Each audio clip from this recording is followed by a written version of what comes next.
My name is Stephanie Sandor-Leahy, and I work with Northrop Grumman in Redondo Beach, California.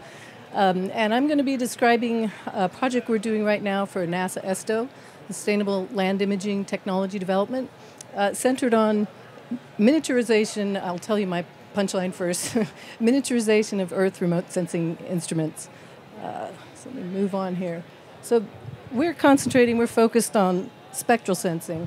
So basically we're looking, like most of the instruments that you see here, of course, are taking advantage of the electromagnetic spectrum that's coming back from the Earth's surface.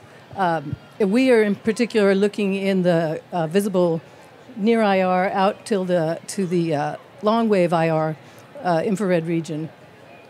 And what we want to do is look at this region in multiple spectral bands. And most of us carry a multispectral instrument with us every day, which is our eyes. We see everything in red, green, and blue typically, and we can use that spectral information to tell us about the characteristics of what we're looking at. What we want to do is look at this region now in many bands, hundreds of bands, which we call hyperspectral imaging. And for hyperspectral imaging, we typically use optical elements that, like prisms, for example, are very well-known diffractive elements, which will split the light into hundreds of spectral bands, and then you record it on a detector, like a sensor of some sort, a focal plane array.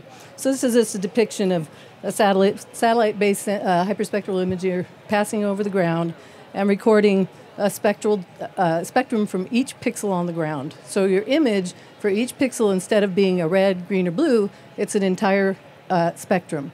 And in this case, from the visible near IR out into the shortwave IR.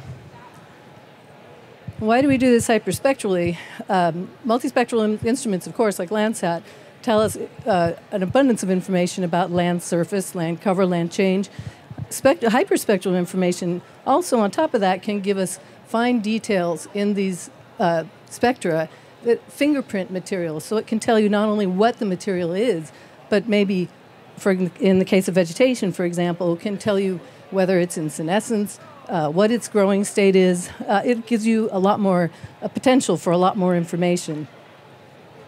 So hyperspectral imaging has been going on for a while. We built a while back, the Hyperion instrument, which unfortunately was just turned off earlier this year, but was on orbit for 16 years, taking, I think, over 90,000 images of the Earth's surface again, from the vis near IR out into the shortwave IR. The thing I wanted to point out here is this is the weight and volume of Hyperion. So it's a 49-kilo instrument.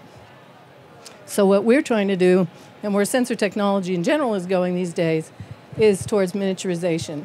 So we're trying to take that big, large space-observing instrument and squeeze it down basically onto a microchip.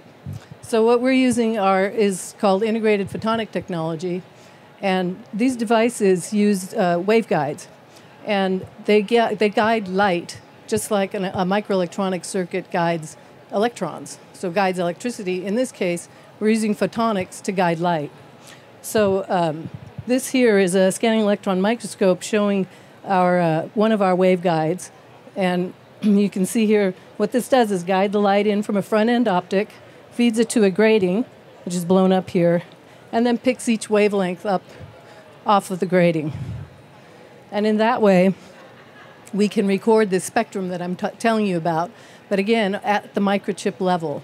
So we no longer need these huge free space optics that you typically use. Now we're on a small miniaturized device. And I actually have one of these devices. It's over here. All of you can't see it, so maybe after this talk, if you're interested. Oh, thank you, Sachi. If you're interested, so I've got it here under the microscope. We've built, under this program for ESTO, we've built prototypes. We're in the first year of development here, and I have one of our prototypes there. So we've built a 10-band multispectral photonic integrated device. Again, it's right there, so if you're interested after the talk, I can show it to you. So again, this is, again, a scanning electron microscope view of what that device looks like. And this is a full spectrometer, again, replacing those large free space optical instruments with the photonic technology.